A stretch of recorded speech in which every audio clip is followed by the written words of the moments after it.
to parts of Scotland especially by the end of the afternoon.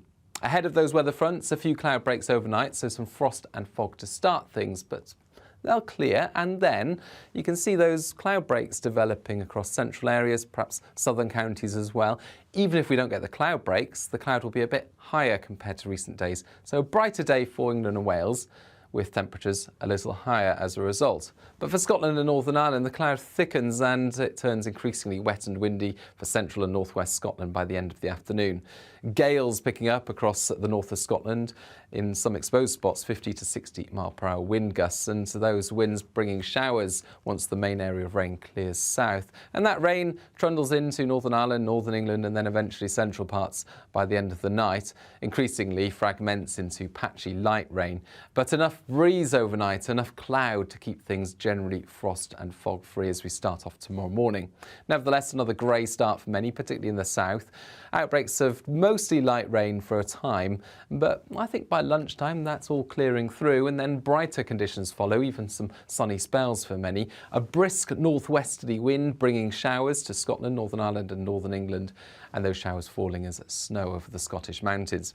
Temperatures around average in the north, but actually on the mild side further south, 11 or 12 Celsius. So Thursday's looking a bit brighter. Friday, I think more cloud returns for much of the UK, and that cloud on Saturday thick enough to give some outbreaks of rain and drizzle, mainly in the west.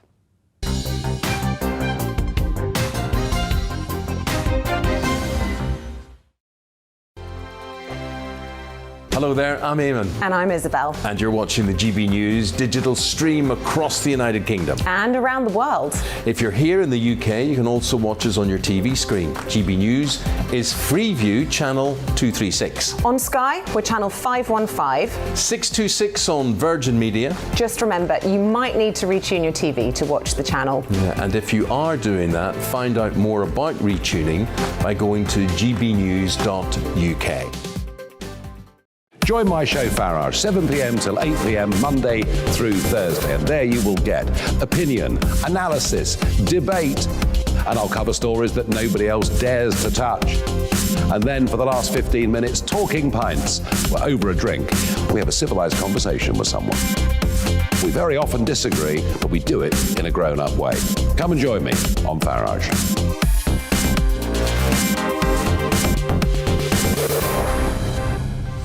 I'm Dan Wootton. Join me Monday to Thursday from 9 to 11 for the feistiest and most fun news debate on TV, where free speech reigns. I'll bring you a sharp take on the day's biggest stories, bombshell newsmaker interviews, and A-list guests. And I guarantee you, no spin, no bias, no censorship, and no reason to go to bed. That's Dan Wootton tonight, Monday to Thursdays from 9 on GB News. Hello there, I'm Eamon Holmes. And I'm Isabel Webster. And we hope you can join us for Breakfast with Eamon. And Isabel. You make me laugh out loud, belly laugh. Is that important first thing in the morning? Yeah, absolutely. And there's me trying to be deadly serious. News is a serious business. Yeah, I have to rein you in sometimes. Well, it doesn't stop us laughing at it. It doesn't stop us having an opinion on what's going on. Yeah. And it certainly will not stop us reflecting what you think. Weekdays from 6 to 9:30 on GB News.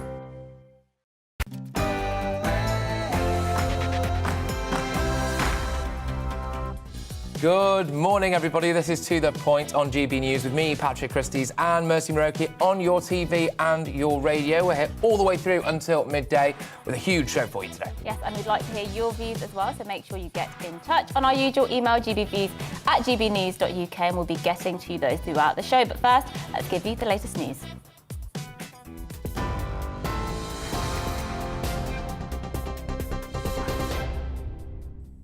Good morning, it's 10 o'clock. I'm Rosie Wright, here to get you up to date in the GB News newsroom. The Prime Minister is bracing for more questions about Partygate allegations as Downing Street waits for the Sue Gray report.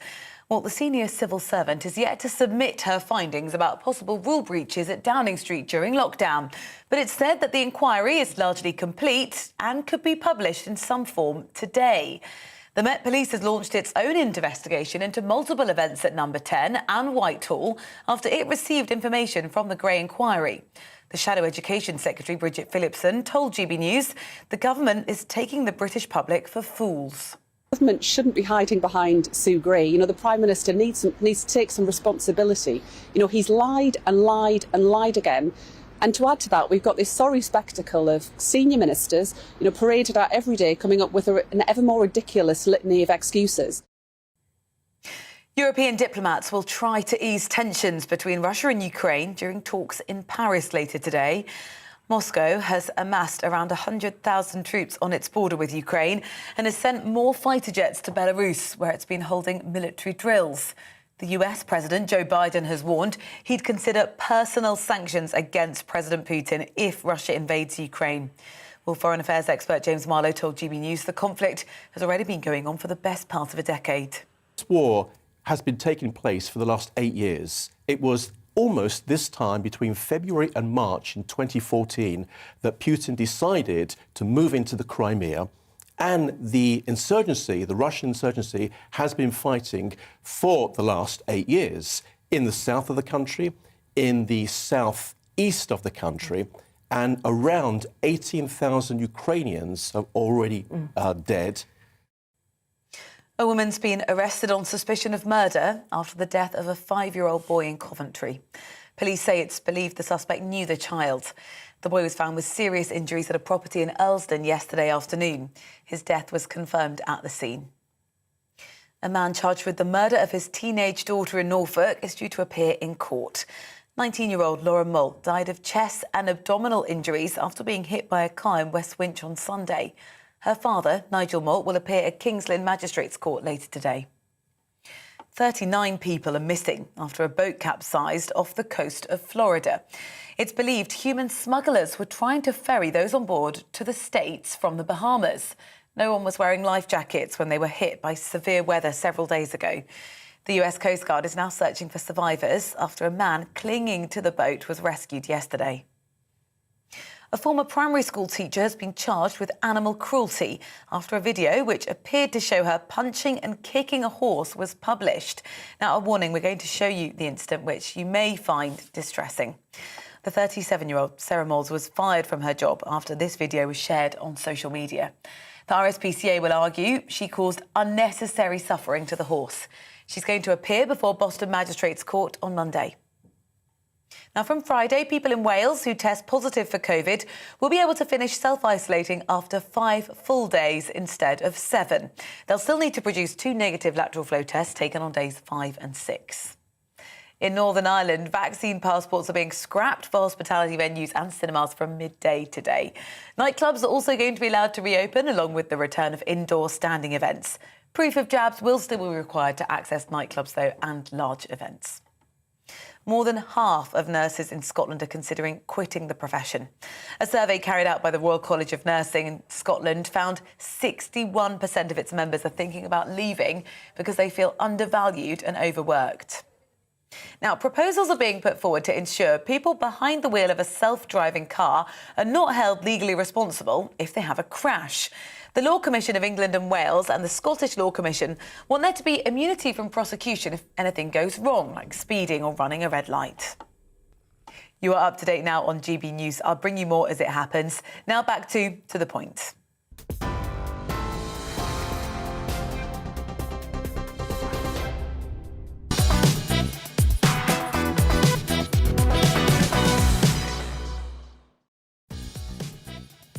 Good morning, this is To The Point on GB News with me, Patrick Christys and Mercy Muroki on your TV and on your radio here until midday. Here's what's on the menu. Yes, we'll be speaking to our reporters in Westminster as Sue Gray's report in Downing Street parties is expected to be published as early as this afternoon. The Prime Minister will face Parliament and the country at PMQs at midday, and we'll be looking forward to what we can expect out of what's set to be a very big day for the Prime Minister. Yes, a very big day indeed. We'll also be revisiting the biggest foreign affairs story at the moment, the tension on the border between Ukraine and Russia.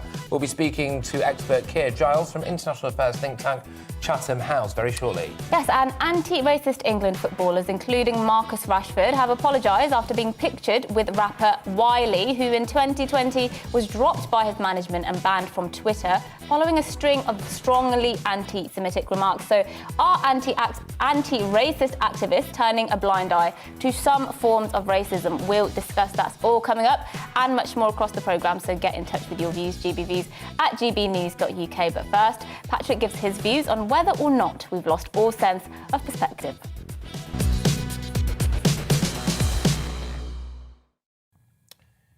Yeah, I think that we've lost all sense of perspective. Today could be D-Day for Boris. Sue Gray's report could drop at any moment pretty much, and depending on how incriminating it is for the Prime Minister, the letters may come flooding in to the 1922 committee, and Boris could face a vote of no confidence. But I think the public are losing confidence in our politicians' judgment and the media's news radar. Do we want what happens next? Do you want a general election?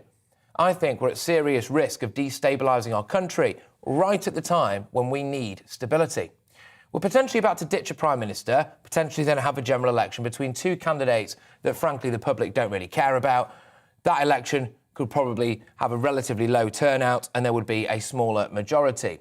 Then if the Tories won, Keir Starmer would probably have to go, and then we're all bogged down in a Labour leadership election, aren't we? And before you know it, within the space of about a year, our two major political parties have ripped themselves apart, and guess what? We'll have achieved absolutely nothing. In the meantime, Putin might own Ukraine. We won't have sorted out the energy crisis. The cost of fuel will be excruciatingly high. Levelling up simply won't have happened. Children will still have a mental health crisis. I could go on. Boris Johnson has probably been quite silly. He almost definitely has. He's quite possibly broken the rules that he helped to create, and I can understand why people are very angry, genuinely. But I'm more angry about the fact that we were thrust into lockdown based on flawed and inaccurate data. We're talking about Boris Johnson potentially losing his job and plunging ourselves into chaos because he had a few parties. Like I said, I can totally understand why people may think that he has to go. But if these are the rules, I'd also like to see Chris Whitty go. I'd like to see Professor Neil Ferguson never spoken to again. I'd like to see all the people responsible for our dodgy COVID predictions that directly caused us to go into lockdown a couple of times, that cost people their jobs, their mental health, meant they couldn't pay their rent, ripped families apart. Well, then they should go too. What's worse? Blowing out the candles on your birthday cake and having some cheese and wine, or systematically and consistently getting the numbers wrong, stripping people of their civil liberties and scaring the living heck out of the nation? Mistakes have been made by Boris Johnson, undeniably. But I think that these pale into insignificance when compared to the mistakes made by our COVID modelers and our chief medical officer. I'd like to have an inquiry into that, to be honest with you. How did these people get it so badly wrong? To quote Tory MP Bob Seeley, and indeed Churchill actually, he said, "Never before has so much harm been done to so many by so few." And we had that farcical period of time, didn't we, where we completely fudged our COVID death toll. You couldn't recover from COVID, apparently. So we had the highest death rate in Europe. We had to shut our country down completely. And actually, it turned out that people were getting COVID, recovering from it, dying in a car crash, but still being recorded as a COVID victim. We put a lot of faith in Neil Ferguson, a bloke whose inaccurate foot-and-mouth modelling led to millions of animals being slaughtered in 2001, and just accepted his hysterical figures as fact. I could go on and on all day about the amount of times Chris Whitty has popped up on our TVs, terrified the nation, and then been proven wrong by reality. Whether or not you think Boris Johnson should go, the fact is we're in the middle of a concerted anti-Boris campaign, led by many people in the media.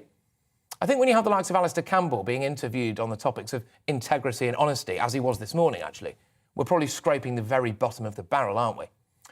We've lost all sense of perspective, all sense of proportion. A lot of people are being very virtuous here, very worthy. They're taking the moral high ground and pretending to be affronted by Boris Johnson's parties, when in reality, a lot of people just don't like him and want him out. I think there's a real chance that as a nation, we'll wake up in about a year's time, having dedicated all of our national energy towards ousting a Prime Minister, replacing him, possibly finding a new leader of the opposition, and actually accomplishing the square root of naff all, and not sorting out any of the very real problems facing this country. I think there's a chance, if we carry on down this road, that we will wake up in about a year's time and wonder what on earth we've done.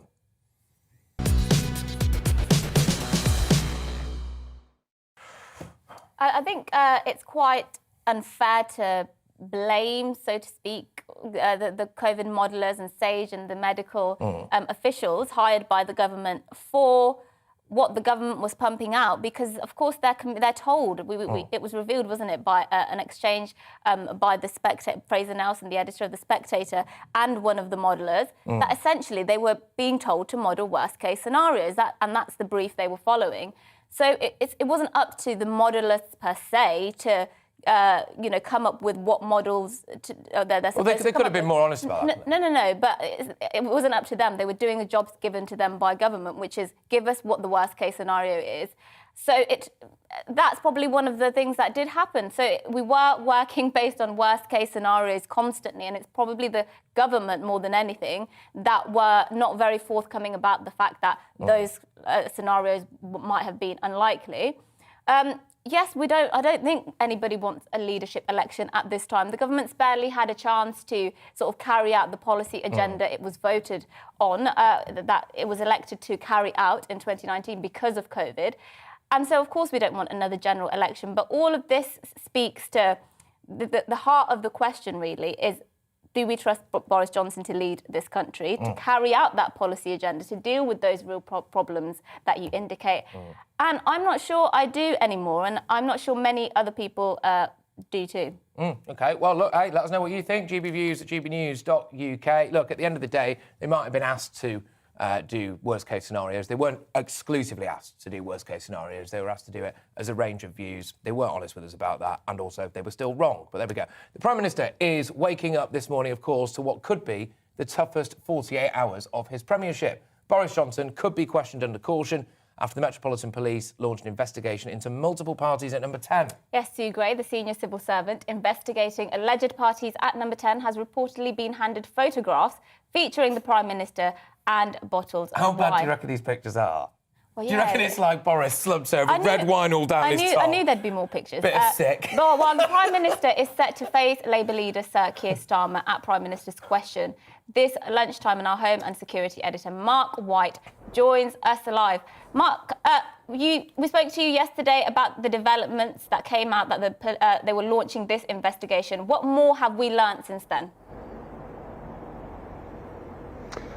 Well, we've learned in terms of the investigation clearly that it was sparked by conversations and liaison with Sue Gray as she continued her Cabinet Office investigation into what happened in Downing Street and Whitehall over that sort of 2-year period, resulting in, we understand, something like 16 parties and events that had been investigated. Now, as far as we understand, about half of those parties and events seem to have crossed the threshold where they are being considered for potential breaches of COVID regulations. So half didn't reach that threshold, and they are no longer being considered in the investigation going forward. So it will be interesting to see what happens in terms of who they go after to interview under caution and eventually potentially charge or issue with fixed penalty fines. Now, people, of course, speculating that the Prime Minister might be interviewed under caution. It's just as likely that he might not be interviewed under caution, because reading what the Metropolitan Police was saying yesterday in its statement, it said that it's cautioned basically that not everyone attending these events is likely to be issued with fixed penalty notices. Now, to me, that sounds like they are going to continue with what has become custom and practice throughout the way in which police have dealt with these parties' large-scale gatherings. In that sense, they have gone after the organisers. So those who have organised those events have faced fines, fixed penalty notices, but not necessarily everyone attending the events have faced fines. So it might well be, and I'm not aware that the Prime Minister has ever been, so far anyway, accused of personally organising any of the parties. It might well be that he is not subject of a fixed penalty notice, a charge, or even interview under caution. Yes, thank you, Mark, for giving us that update there. Well, we can now go to our GB News political editor, Darren McCaffrey, who is in Downing Street for us this morning. Good morning, Darren. What can we expect from today? It's set to be an extraordinary day, potentially, for the Prime Minister, isn't it? Yeah, and the key word there is potentially, as we don't quite know what the map or the plan is. We think Sue Gray has essentially concluded her report. That's the senior civil servant that's been looking into all of these parties, upwards of 18 in Downing Street and across Whitehall. It's then going to be handed to Downing Street, essentially, that report's Mercy. And at that stage, then the Prime Minister has got two decisions to make. It's about when he publishes it. Is it potentially going to be later on today? If it receives it in the next couple of hours, could he wait till tomorrow? And in what form that will happen, whether it'll be essentially a summary of what Sue Gray has uncovered, or whether it's indeed the full report, redacted or unredacted. And then, of course, the Prime Minister has promised that he will go to the Commons to answer questions on all of this from MPs. And I think the expectation is that, essentially, as soon as the report is published, he will go straight to the Commons. He will not want MPs and members of the media and the public to have hours, days going through this report with a kind of fine-tooth comb to pick out bits that might not be terribly helpful for him. In saying that, we don't know what the timetable of all of this is. All we do know is the Prime Minister is going to go to PMQs today at midday. And the expectation, of course, is that he'll be asked, of course, by Keir Starmer about Partygate yet again.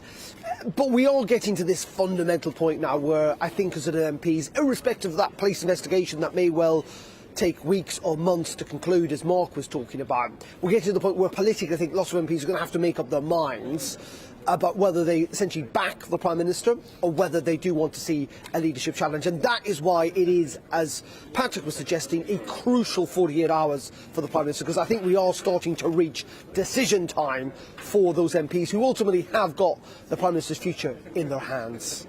Yes, Darren, Jacob Rees-Mogg came out earlier and said that, OK, right, if Boris goes, then we'll have to have a general election. I think he's probably trying to scare people, essentially, of what that could mean, because I'm not sure there's a huge public appetite for that. Do you think that's actually true? No, I don't. I think you're right. I don't think there's much appetite, even within the Labour Party, for another general election. Obviously, MPs would have to vote for that. I'm pretty sure the Fixed Term Parliament Act is still in place. So essentially, MPs would overwhelmingly, with over two-thirds, have to vote for it. Defenders of Boris Johnson have suggested, yeah, if he goes, there'll have to be a general election. They've also suggested Brexit might be undone. I think there's very little evidence for that. You have to remember many people in that cabinet who are pretty clear that if Boris Johnson goes, their jobs go too. In saying that, there is quite a large section of the Conservative Party who thinks this is not the time to replacing a leader. I think less so on the possibility of a general election or on Brexit, more on the fact that there is a cost of living crisis that the government have recognised needs to be tackled. Also, clearly, there is the potential that Russia might invade Ukraine in the days and weeks to come. Again, that is not an ideal time to be replacing a Prime Minister. There are others, Patrick, who politically might suggest that actually whoever is in number 10, or the Prime Minister, Boris Johnson, should remain there until after the local elections in May, not least of all because it will be a proper gauge of public opinion. All we've got at the moment is a sense that the public are outraged about this, and clearly the opinion polls have reflected that, but no real-world data, if you like.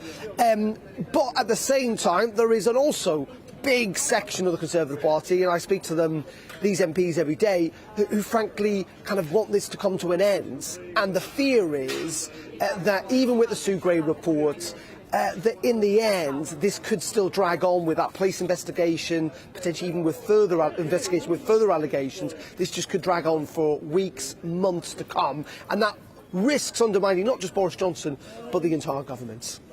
Darren, thank you. And we'll, of course, be waiting patiently to see what does happen when we're at PMQs later, which we will be showing our viewers and listeners live later. Yeah, well, it's a massive PMQ, so if the form books are to go by, Keir Starmer will end up having to isolate with COVID, won't he? He won't be there. So we'll have to wait and see. But it is going to be absolutely box office, of course it is.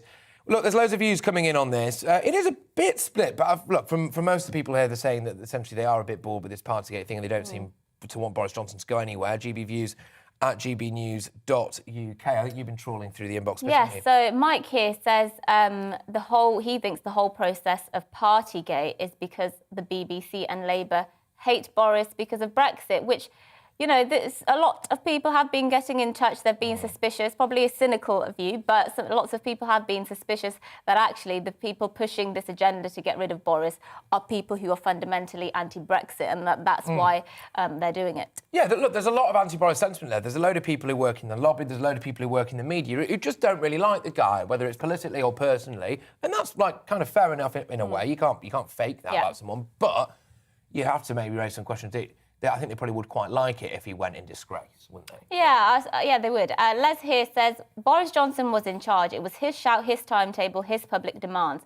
The problem is whether he's lost the plot and whether he's capable, because 170,000 people have died and more will. So Les isn't very happy with Boris Johnson staying, perhaps. No, that's for sure. And no name on this one, actually. It just says politicians should drop Partygate and get on with healing the country. And that's kind of my thing. I'm not saying drop it. I'm just saying that actually, do we necessarily want to keep wheeling this thing out? And Boris goes, if an election, yada, yada, yada. But anyway, there we go. Keep your views coming in. GB Views at GBNews.uk. Coming up, we are going to be hearing the latest on Ukraine and Russia as Joe Biden considers imposing sanctions on Putin if Russia does decide to invade. But first, the weather. Hello, good morning. Many of us are waking up to, once again, cloudy skies, but I think there's more chance of some brighter spells developing today before unsettled weather arrives in the north later. Still under the influence of high pressure, but it's slipping away. As a result, tighter isobars, a bit more of a breeze, helping to break that cloud up before these weather fronts bring wet and increasingly windy weather to parts of Scotland, especially by the end of the afternoon. Ahead of those weather fronts, a few cloud breaks overnight, so some frost and fog to start things, but they'll clear, and then you can see those cloud breaks developing across central areas, perhaps southern counties as well. Even if we don't get the cloud breaks, the cloud will be a bit higher compared to recent days. So a brighter day for England and Wales, with temperatures a little higher as a result. But for Scotland and Northern Ireland, the cloud thickens and it turns increasingly wet and windy for central and northwest Scotland by the end of the afternoon. Gales picking up across the north of Scotland, in some exposed spots 50 to 60 mile per hour wind gusts, and so those winds bringing showers once the main area of rain clears south. And that rain trundles into Northern Ireland, Northern England and then eventually central parts by the end of the night, increasingly fragments into patchy light rain. But enough breeze overnight, enough cloud to keep things generally frost and fog free as we start off tomorrow morning. Nevertheless, another grey start for many, particularly in the south. Outbreaks of mostly light rain for a time, but I think by lunchtime that's all clearing through, and then brighter conditions follow, even some sunny spells for many. A brisk northwesterly wind bringing showers to Scotland, Northern Ireland and Northern England, and those showers falling as snow over the Scottish mountains. Temperatures around average in the north, but actually on the mild side further south, 11 or 12 Celsius. So Thursday's looking a bit brighter. Friday, I think more cloud returns for much of the UK, and that cloud on Saturday thick enough to give some outbreaks of rain and drizzle, mainly in the west.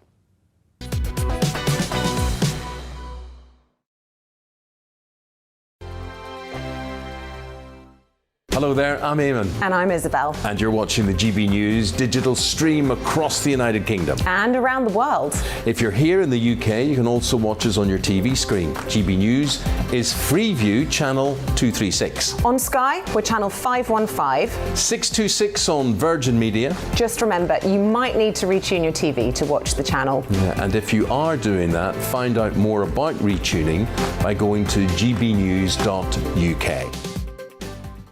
Join my show Farage, 7 p.m. till 8 p.m. Monday through Thursday, and there you will get opinion, analysis, debate, and I'll cover stories that nobody else dares to touch. And then for the last 15 minutes, talking pints. We're over a drink. We have a civilized conversation with someone. We very often disagree, but we do it in a grown-up way. Come and join me on Farage.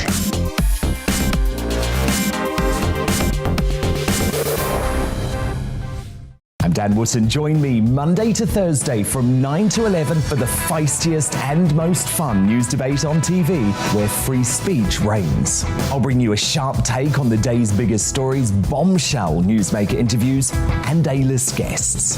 And I guarantee you, no spin, no bias, no censorship, and no reason to go to bed. That's Dan Wootton tonight, Monday to Thursdays from 9 on GB News. Hello there, I'm Eamon Holmes. And I'm Isabel Webster. And we hope you can join us for Breakfast with Eamon. And Isabel. You make me laugh out loud, belly laugh. Is that important first thing in the morning? Yeah, absolutely. And there's me trying to be deadly serious. News is a serious business. Yeah, I have to rein you in sometimes. Well, it doesn't stop us laughing at it. It doesn't stop us having an opinion on what's going on. Yeah. And it certainly will not stop us reflecting what you think. Weekdays from 6 to 9:30 on GB News.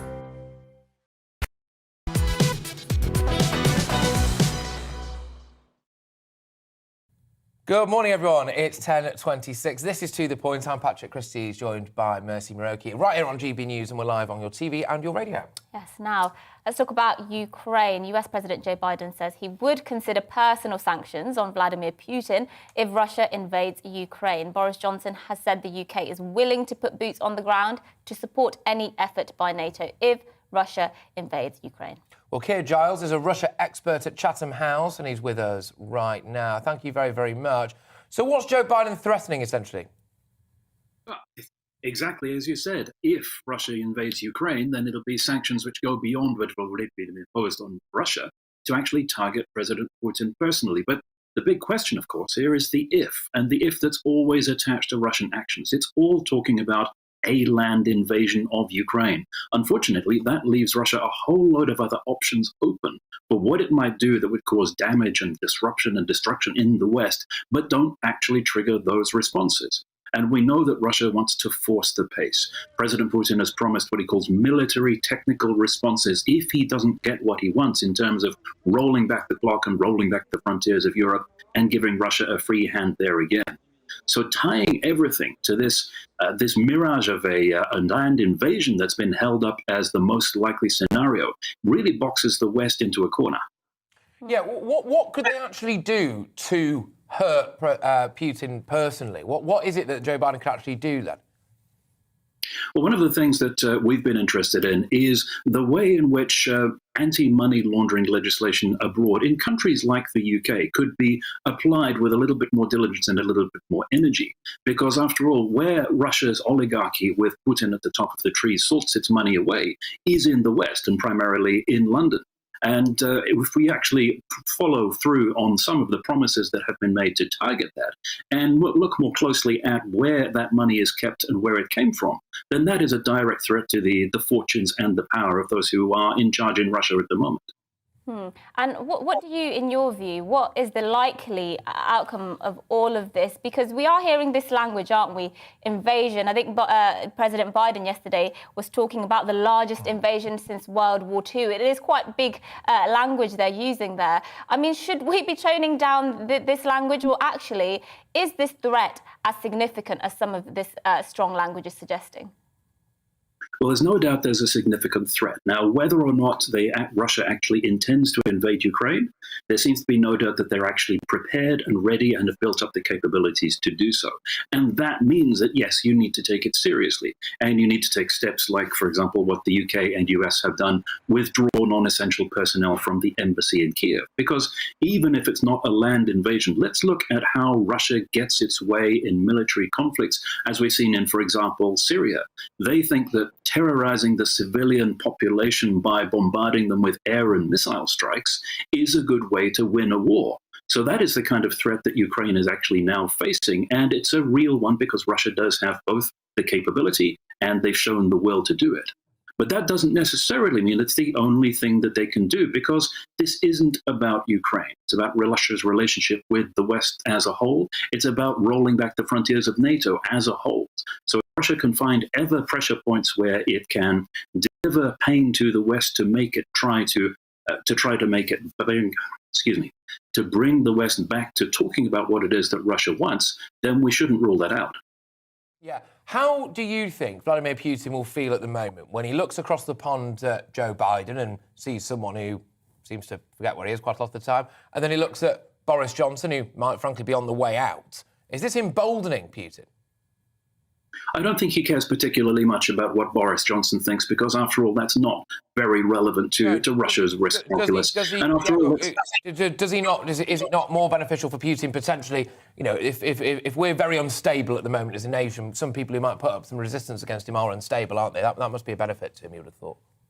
That's absolutely right. And one of the striking things that we've seen from the UK after Brexit is the way it has carved out this firm and resolute policy that's independent from Europe in actually facing down Russia in a much more direct way than we see from European partners. But at the same time, you hear Boris Johnson again pinning everything on the threat of a land invasion and telling Russia that if they do that, they'll probably face another Chechnya, which forgets that for Russia, Chechnya was actually a victory. They won that war. So why would you threaten them with something that actually turned out in the long run to be a success? But yes, Russia's already succeeded. By getting these demands for taking away the security of our friends and our partners and our allies in Eastern Europe on the table for discussion with Russia, they've already made an important first step in actually rolling back the clock in the way they want to. Well, Keir Giles, really insightful. Thank you for joining us this morning. Russia expert there from think tank Chatham House. Yes, indeed. Well, there we go. Right, we're just going to get into the terrifying world of my inbox now. As usual, GB Views at gbnews.uk.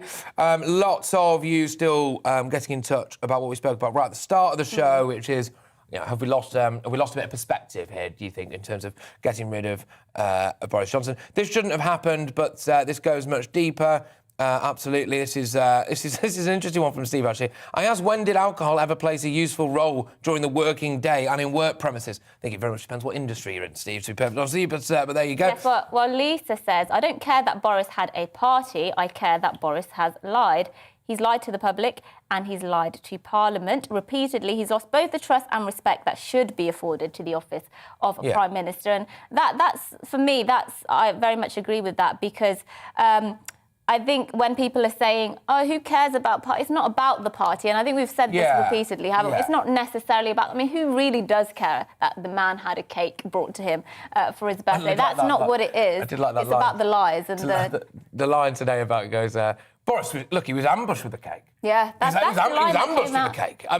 Who ambushes anyone with a cake? Yeah, just find it, and the idea of him running away from it as well. No, you can't go over this. If this gets out, I'm finished. Well, he does not look like a man who runs away from a cake. Anyway, after the break, are corporations more focused on appearing woke than turning a profit? We'll be talking to John Mcdonald of the Adam Smith Institute to find out more. But before that, a look at this morning's news.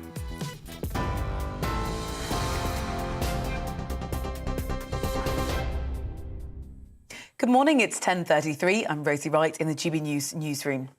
The Prime Minister's bracing for more questions about Partygate allegations as Downing Street waits for the Sue Gray report. The senior civil servant is yet to submit her findings about possible breaches at Downing Street during lockdown, but the report could come as early as today. European diplomats will try to ease tensions between Russia and Ukraine during talks in Paris later. Moscow has amassed around 100,000 troops on the border with Ukraine and has sent more fighter jets to Belarus, where it's been holding military drills. The US President Joe Biden has warned he'd consider personal sanctions against President Putin if Russia invades Ukraine. A woman's been arrested on suspicion of murder after the death of a 5-year-old boy in Coventry. Police say it's believed the suspect knew the child. The boy was found with serious injuries at a property in Earlston yesterday afternoon. His death was confirmed at the scene. A man who's been charged with the murder of his teenage daughter in Norfolk is due to appear in court. 19-year-old Laura Moult died of chest and abdominal injuries after being hit by a car in West Winch on Sunday. Her father, Nigel Moult, will appear at Kings Lynn Magistrates Court later today. Now, from Friday, people in Wales who test positive for coronavirus will be able to finish self-isolating after 5 full days instead of 7. They'll still need, though, to produce 2 negative lateral flow tests taken on days 5 and 6. Vaccine passports are also being scrapped in Northern Ireland for pubs and restaurants, with nightclubs allowed to open for the first time since December the 26th. You are up to date now here on GB News. We're on your TV, online and DAB Plus radio. We've got a short break and then we'll be back to Patrick and Mercy with To The Point.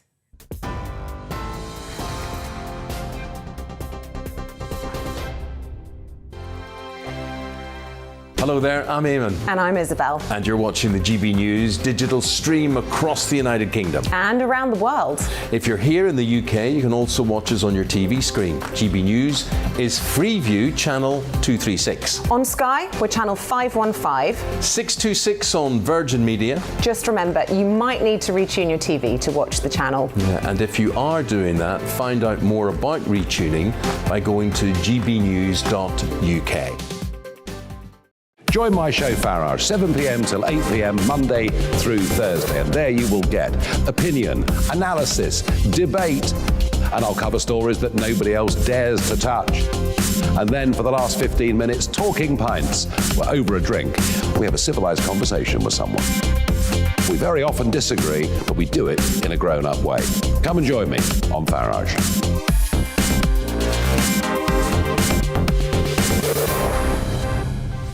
I'm Dan Wootton. Join me Monday to Thursday from 9 to 11 for the feistiest and most fun news debate on TV, where free speech reigns. I'll bring you a sharp take on the day's biggest stories, bombshell newsmaker interviews, and A-list guests.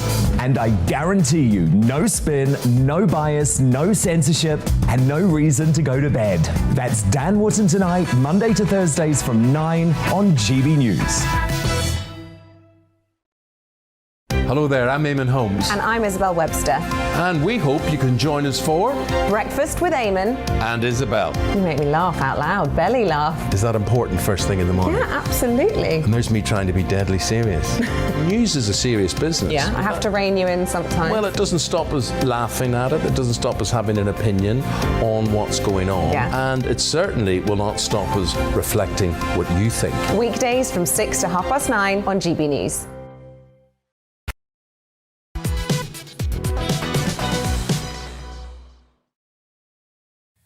Morning, everyone. It's 10:37. This is To The Point with me, Patrick Christys, and Mercy Muroki on GB News. We're live on your TV and, of course, on your radio as well.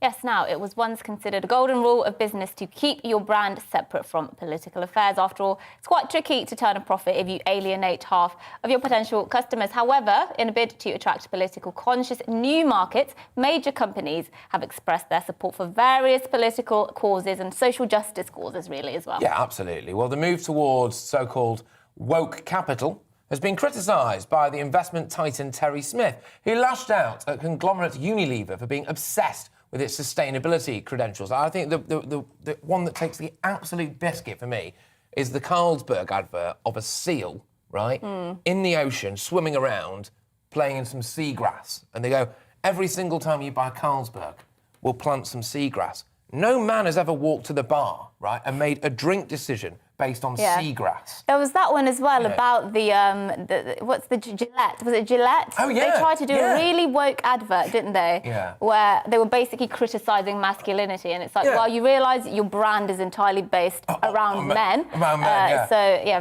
very woke, many woke corporations about these days. Well, joining us now, there's the Gillette advert we're showing at the moment. So this was going on far too advert. long. I think it was from a couple of years ago, actually.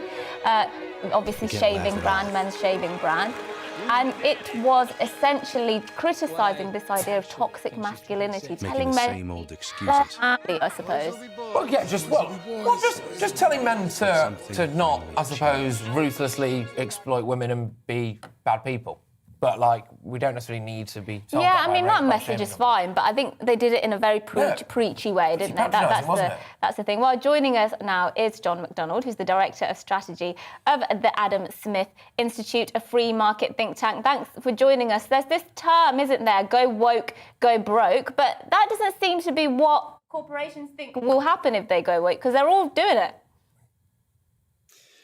Well, I mean, I think it's time for businesses to return to this idea that their primary purpose is making profit and leaving behind these sort of luxury, high-status beliefs that they should be above making money and prioritizing social issues. I mean, these views may have been affordable when big companies when times were good.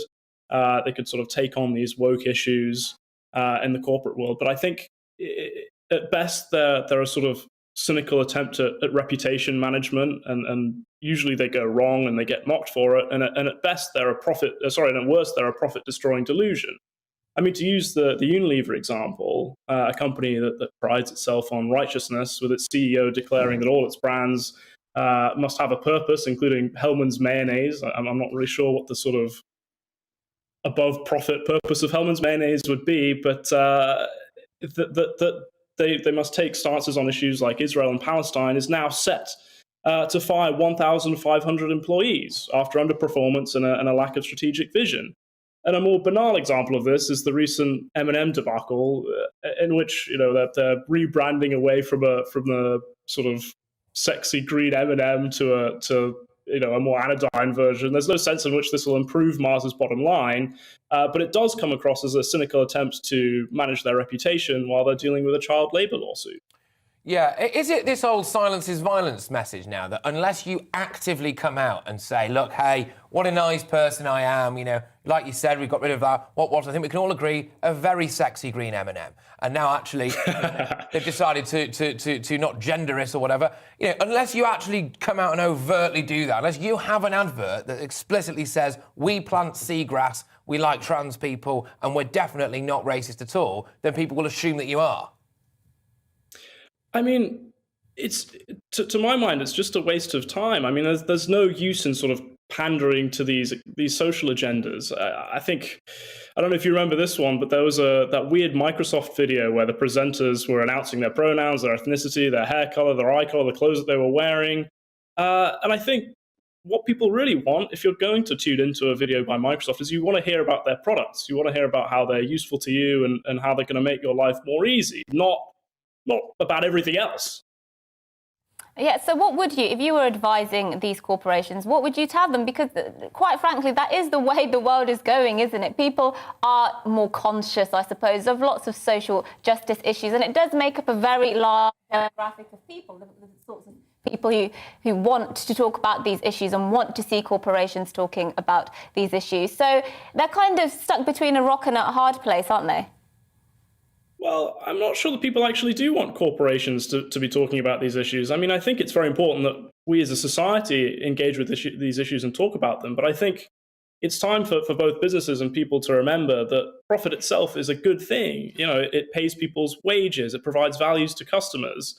And fundamentally, through taxation, it funds the public services that we all need. So it's not really for corporations to take big stances on these issues.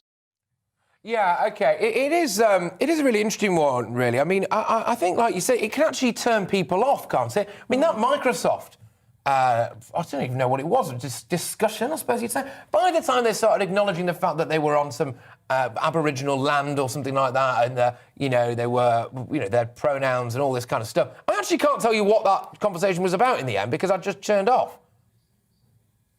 Well, no, exactly. I think it speaks to a sort of a cultural malaise at the heart of some of these corporations, that they're way more focused on political issues than they are on making money. And I think fundamentally, coming out of a pandemic, that could really undermine our recovery if it kind of sets in too much.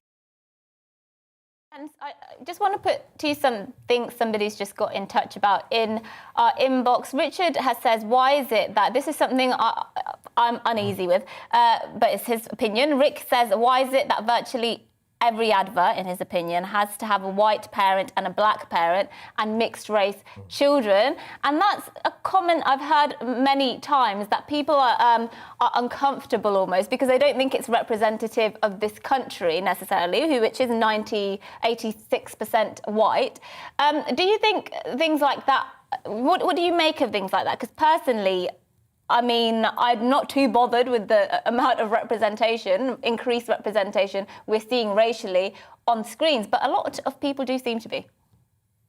No, I agree with you on that. I think there's nothing wrong with more representation. It doesn't make me uncomfortable. I think it's all very fair enough. It's just, I think, focusing on these issues too much and continuing to draw attention to it is they're not really doing it because they're genuinely interested in these issues quite a lot of the time.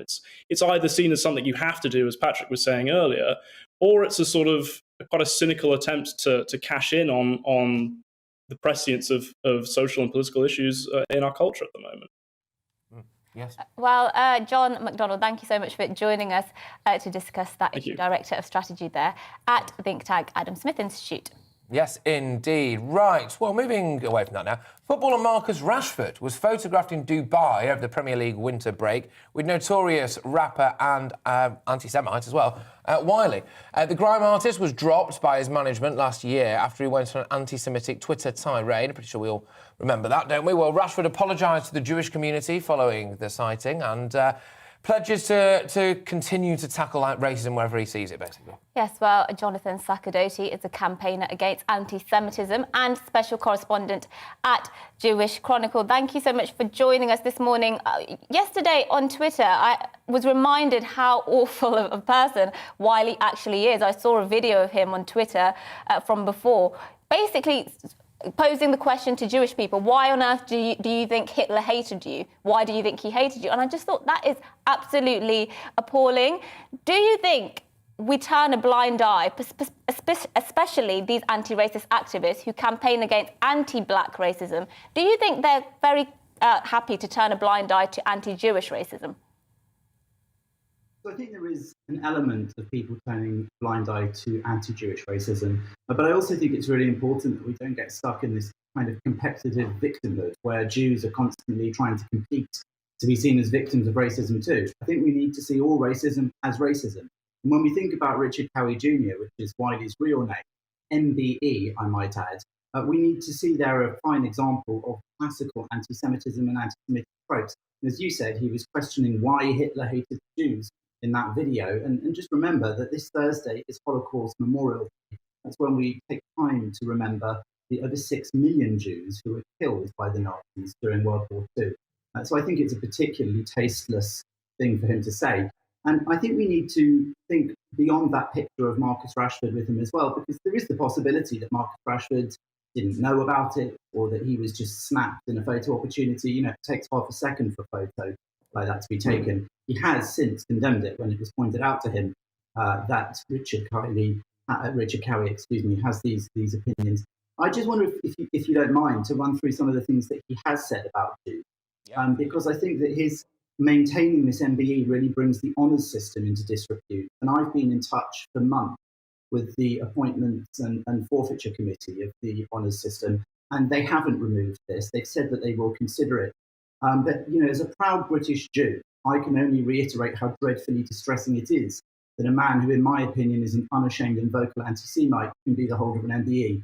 I mean, he said that Jews should be shot, using a slang phrase for hold porn, I think is what he said. I'm told that's what it means.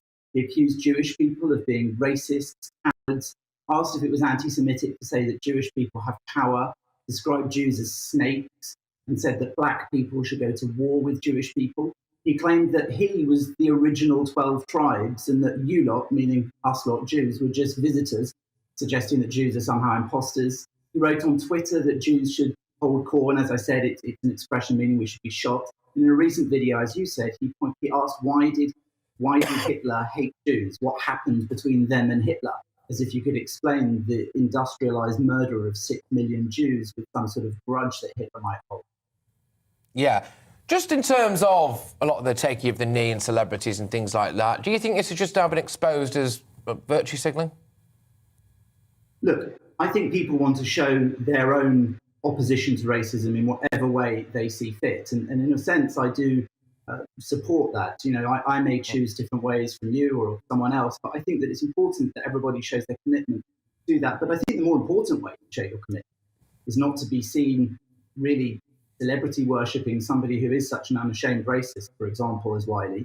And it's also to be seen in your day-to-day behaviour, doing things which stand up against racism, rather than just any kind of so-called virtue signalling. It is fine to signal that you're against racism if you think it's going to help the fight, but it's not enough on its own. You absolutely have to make sure that whenever somebody in a minority is being persecuted, you stand up against it. And I think that's the thing with Jews. We're a tiny minority in this country. We're less than 1% of the population. And yet we come, you know, under attack in so many different ways, both verbal, online, and sometimes physical, from... Oh, Oh, well, you know what? We were about to wrap up anyway, actually, but unfortunately someone's turned Jonathan's lights out. Jonathan Sakadotida is a campaigner against anti-Semitism and, of course, a special correspondent at the Jewish Chronicle. Yeah, I mean, it has to be said, Marcus Rashford has offered many apologies since that picture came to light a couple of days ago. He said he wasn't aware of the comments that Wiley, this rapper, made, and he's since very much strongly condemned his comments and apologised to the Jewish community to his credit. But as Jonathan was mentioning there, Wiley does still have his MBE, which is absolutely shocking to me, because I just do have a very strong suspicion that if it was any other form of racism, he would have been stripped of that a long time ago and excommunicated, basically, from society. But he is still revered as one of the godfathers of rap, of the grime scene, and that is why he gets to hang around with, you know, some of the wealthiest people in this country and some of the sporting superstars, because he's still revered as a somebody to look up to. Well, yeah, and I'd also, I mean, given some of Marcus Rashford's performances so far this season, you question why he's out clubbing in Dubai anyway. He should be back on the training pitch. But anyway, now, before a break, let's just quickly run you through some of the other stories that you might have missed. So free online anti-racism training is to be made available for the first time for 250,000 governors and trustees in control of recruitment of senior staff across schools. So all academies, apparently, and multi-academy trusts in England now will essentially have anti-racism training. Yes, the move comes following concerns about the lack of racial diversity amongst head teachers.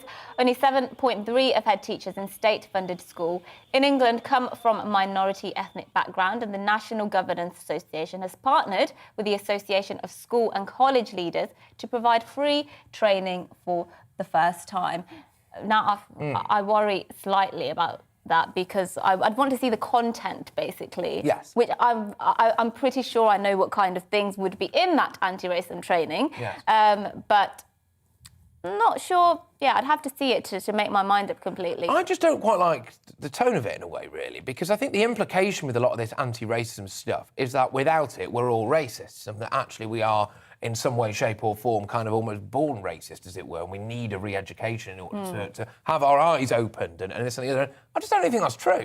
No, that's true. I mean, there are issues with underrepresentation, I suppose, in lots of fields, but I don't know about this as a solution. Maybe some people just don't like going into particular fields, or they're not. I just don't like the idea that if there's an underrepresentation of a particular ethnicity, it's necessarily because the person hiring them was racist. I think that's not quite right. Yes, indeed. Well, a 31-year-old man in the United States has been taken off the donor list due to being unvaccinated against COVID-19. DJ Ferguson, good name, was registered for a life-saving heart transplant, but according to his father, refused to get it because it went against his principles. Yes, Ferguson's family is considering whether to transfer him to another hospital, but his wife says he may be too weak to travel. So he was refused this heart transplant, basically, because the doctor said the patient they needed him to be vaccinated to give him the best possible chance of survival, and he wasn't doing that, and therefore his chances of the heart transplant being as successful as possible, he was ruining the chances of that. Really makes me uncomfortable. What kind of precedent does this set in terms of how we treat unvaccinated people who are, at the end of the day, still human beings, right? Yeah, I mean, it's this kind of classic thing of things starting to happen that we were told would never, ever happen, you know, whether it's people being discriminated against for not having the vaccine in some way, shape or form, what people can and can't do, are then quite literally being refused life-saving treatment. So, I mean, I just don't understand what the logic there is particularly. But anyway, just moving away from that, something a bit lighter anyway. Have you ever been in the situation, you're in the car, right? Oh, gosh, this happens to me all the time. You're in the car, then all of a sudden, someone pulls out in front of you, slam the brakes on, the next thing you know, that greasy takeaway that you've just been looking forward to all day is all over the footwell. You've got chicken chow mein all over the inside of your car, and it's an absolute shocker. Well, no longer. An inventor has developed a special seatbelt specifically designed to keep fast food bags upright as you drive. Yes, the seatbelt, called Bago, works by hanging out of the glove box and clipping to the top of the bag, resting on the passenger side floor. Have we got a picture of it? Well, I hope so. Otherwise, we will later, apparently. So, yeah. There you go. I mean, you know, there we are. But just to get your imagination going, imagine a takeaway. Imagine it clipped onto your glove box. Yeah, You've got that's pretty much it, isn't it? That's Yeah. pretty much it. Yeah. Well, keep all your thoughts coming into us on our email, gbviews@gbnews. We'll try and go to as many of those as we can very shortly, and we'll be back as well with today's top stories, more of those, and your views after the break. Hello again. Dry and cloudy once more for most today, but overall, generally a little brighter than most days so far this week. A bit more sunshine around, but there will be some rain in the northwest being created by this deepening area of low pressure that's also going to bring some very strong winds tonight across northern Scotland. But let's deal with the weather fronts first of all, bringing some rain across the Highlands and the Western Isles and the Northern Isles later today. But elsewhere, high pressure is still in control, so most places dry. And as I mentioned, it's a little brighter, certainly over the Midlands, parts of eastern England, generally brighter skies compared to recent days with a bit of sunshine at times. And it's a bit warmer as a result as well. Where it stays gloomy, temperatures struggling, but generally up to 8-9 degrees. It is going to turn very windy, though, tonight as the rain pushes southwards through the central belt and into Northern Ireland. We will see the winds really picking up, especially across Orkney, where gusts of 70 miles an hour, maybe even a little bit more for a time, are likely to cause some disruption, particularly to travel services. So there is a Met Office yellow warning in place here. Generally, it'll be a milder night as well, with temperatures mostly holding up 4 or 5 degrees above freezing at least. But it will be a damp start, certainly for parts of the Midlands, South Wales, a grey, damp start for Cardiff and Swansea. And some of that patchy rain trickles into southwest England during the course of Thursday morning. But generally then skies brighten up once more, with most places seeing a bit of sunshine during Thursday afternoon. Temperatures will be higher as well. 11 or 12 there in Cardiff and London, but only 6 or 7 in the far northeast, Aberdeen, and there will be a strong wind blowing here. It will ease down as we go through Thursday morning and continue to ease down during the evening, and that means with clear skies on Thursday night, we will see a widespread frost on Friday morning. But high pressure is back for Friday, so for most it's a dry and a fine day. Weather fronts, though, and an increasing number of isobars mean spells of wet and windy weather are likely this weekend.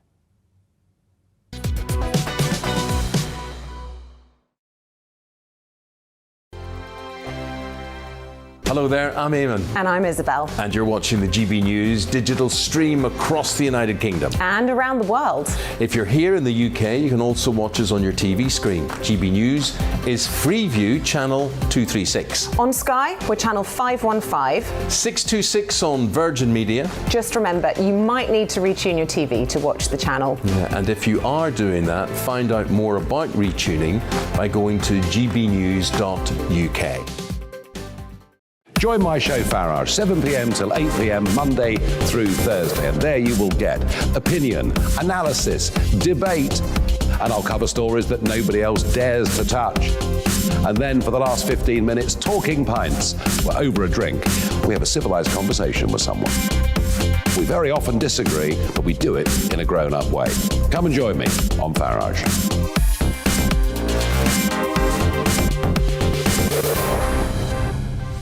I'm Dan Wootton. Join me Monday to Thursday from 9 to 11 for the feistiest and most fun news debate on TV, where free speech reigns. I'll bring you a sharp take on the day's biggest stories, bombshell newsmaker interviews, and A-list guests. And I guarantee you, no spin, no bias, no censorship, and no reason to go to bed. That's Dan Wootton tonight, Monday to Thursdays from 9 on GB News. Hello there, I'm Eamon Holmes. And I'm Isabel Webster. And we hope you can join us for Breakfast with Eamon and Isabel. You make me laugh out loud, belly laugh. Is that important first thing in the morning? Yeah, absolutely. And there's me trying to be deadly serious. News is a serious business. Yeah, I have to rein you in sometimes. Well, it doesn't stop us laughing at it. It doesn't stop us having an opinion on what's going on. Yeah. And it certainly will not stop us reflecting what you think. Weekdays from 6 to 9:30 on GB News.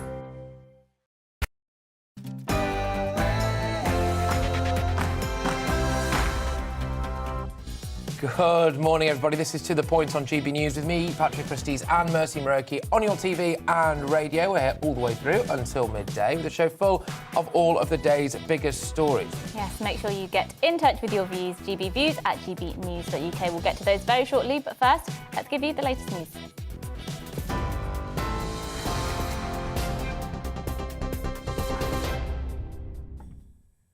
Good morning, it's 11 o'clock. I'm Rosie Wright here to get you up to date in the GB News newsroom. The Prime Minister is bracing for more questions about Partygate allegations as Downing Street waits for the Sue Gray report. The senior civil servant is yet to publish her findings about possible rule breaches at Downing Street during lockdown. It's said the inquiry is largely complete and could be released in some form today. Well, the Met Police has launched its own investigation into multiple events at Number 10 and Whitehall after it received information from the Gray inquiry.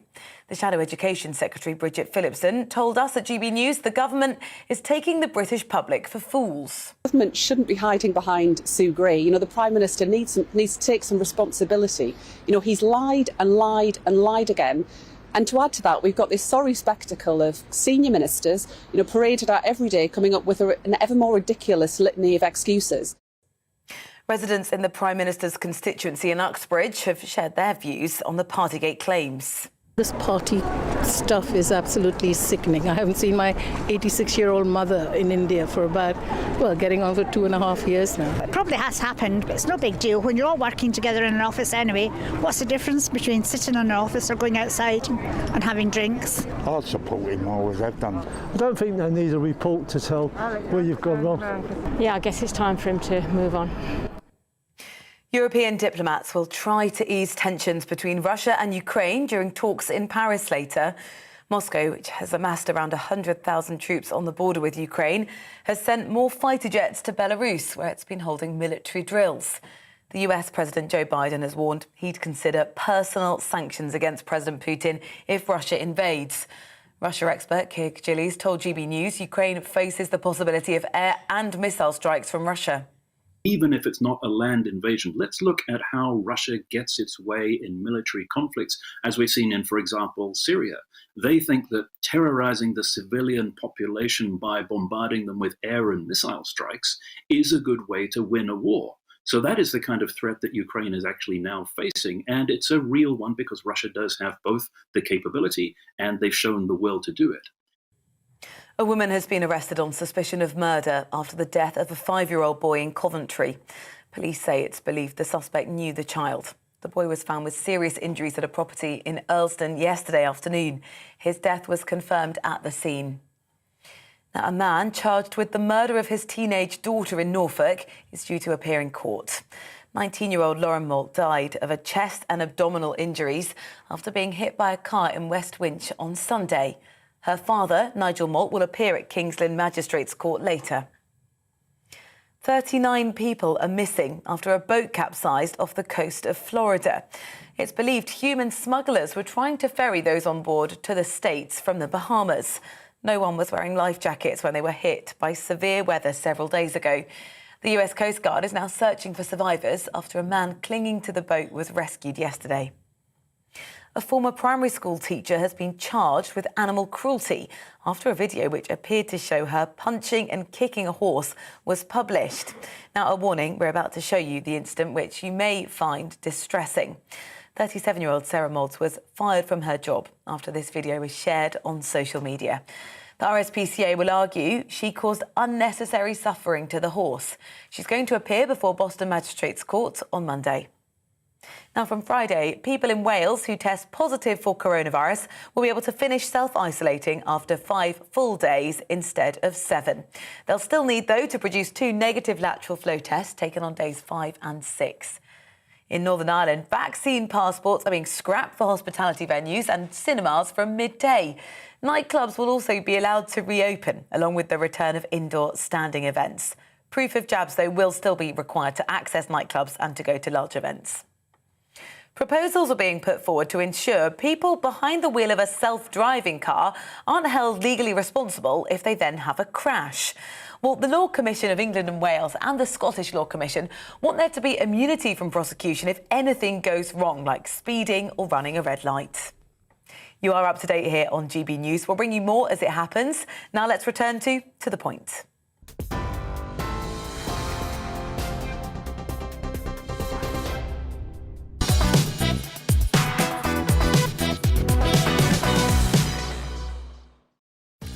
Good morning, everybody. This is To The Point on GB News with me, Patrick Christys, and Mercy Muroki. We're on your TV and radio, and here's what's coming up. Yes, the Prime Minister will face Parliament and the country at PMQs in an hour's time. We'll look ahead to what we can expect, and we'll be live in Downing Street to witness the political fallout. We will indeed. Anyway, tensions on the border between Ukraine and Russia continue. How and indeed where will this end? We'll be speaking about all of that. Of course, Joe Biden, now the President of the United States, says he will impose personal sanctions on Russian President Vladimir Putin if he continues to be a very naughty boy. Yes, we'll be speaking to Russian expert Jacob Lassin about that shortly. And Neil Young, the Canadian-American singer, has issued an open letter to Spotify demanding that the music streaming service remove his music because of the company's relationship with controversial podcaster Joe Rogan. Some people have called him an anti-vaxxer. Of course, our culture and social affairs editor Inaya Falarin Iman will be discussing this. Yes, it's a little bit childish, but anyway.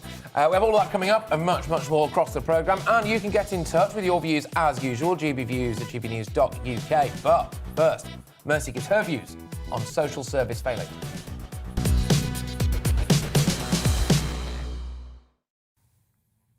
Bradford Council will be stripped of its control of its children's and social care services, which will be placed in the hands of an independent board. This follows the catalogue of failures that led to the murder of 16-month-old Star Hobson.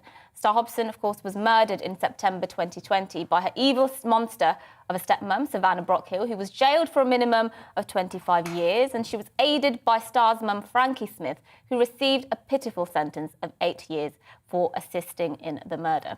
The specificities of the case are too harrowing to repeat in detail, but essentially, Star bled to death after suffering catastrophic injuries following a long campaign of abuse at the hands of her parents.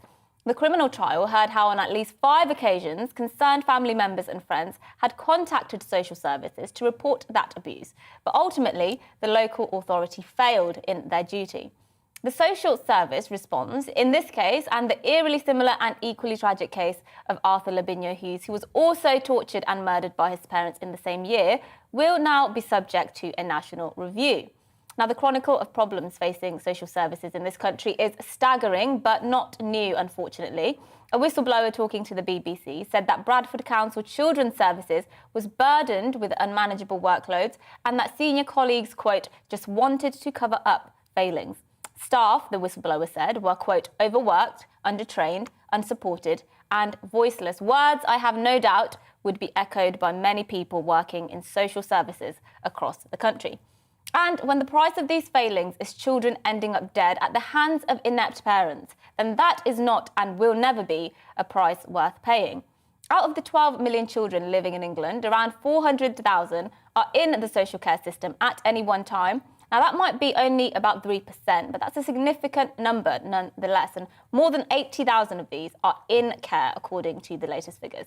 And a further near 200,000 children are thought to be on the edge of needing social services to intervene in their lives. And to make matters worse, the latest inspections of local authorities' children's services found 50% of them to either be requiring improvement or being rated inadequate altogether. That's far too many. It's 2022 in the United Kingdom, for goodness sakes, and one of the richest societies there ever was. How can we be failing the most vulnerable children so fundamentally? Cases like Star Hobson and Arthur Lavinia Hughes have brought this issue into the spotlight in tragic circumstances. It's provided for a moment of reflection and a window of opportunity for those in power to finally do something. But you don't have to have a very good memory to remember the case of Victoria Colombier, tortured and killed by her aunt and her boyfriend in 2000. This prompted a huge public inquiry into child protection. And then a few years later, in 2007, the case of Baby P, who was also tortured and killed by his mother and her boyfriend, again prompted 3 inquiries and a nationwide review of social services. So, excuse me if I'm incredibly sceptical about the impact yet another review into social services will actually have. It seems to me that the whole things need completely rethinking, the whole thing, the social service system, from the ground upwards. It needs a complete and total overhaul, in my opinion. But sadly, it also seems to me that those in power simply don't care enough.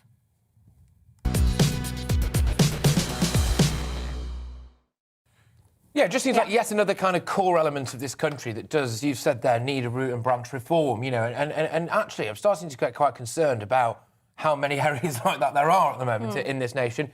It does seem to be happening. Whether or not it's better documented, I don't know. Whether or not maybe it's being highlighted more by the media, I'm not sure. But it does seem to be happening a bit more and more now with regards to essentially abusive parents killing their kids, right? And I don't know whether, you know, this is not a political point, by the way, at all, but, you know, whether the lockdown exacerbated it because they were trapped at home or something the lockdown definitely exacerbated it.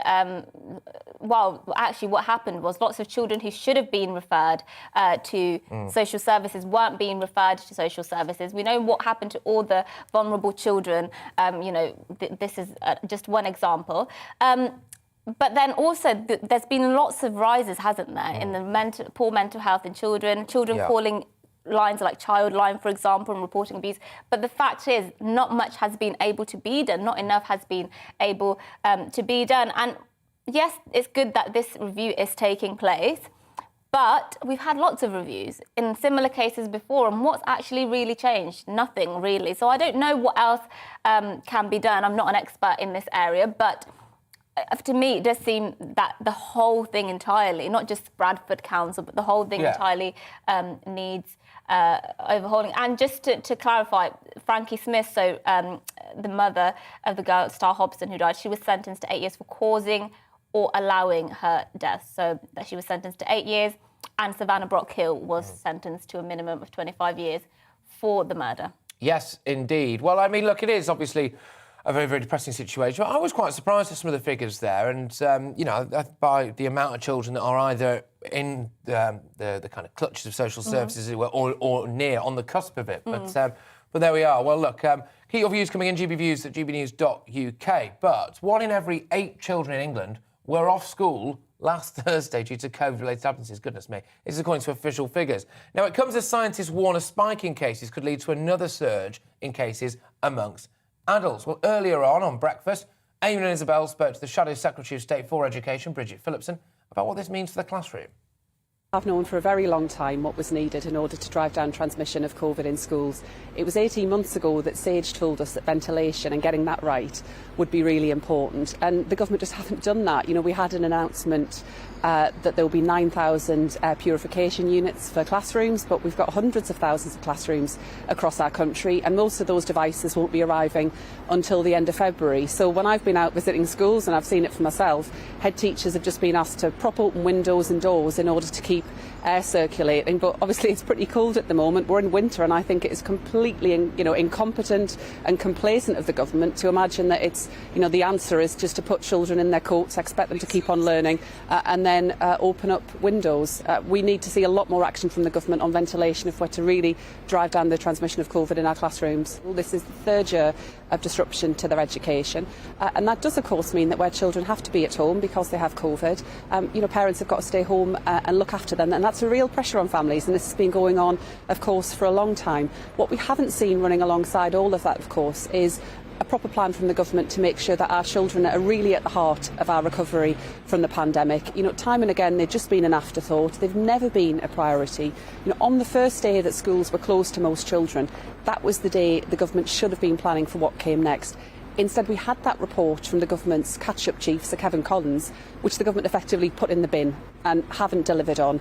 And it's our children and young people who are being let down and are not being given all the support they need to have a really, you know, brilliant future and achieve all they can. The Prime Minister needs to take some responsibility. You know, he's lied and lied and lied again.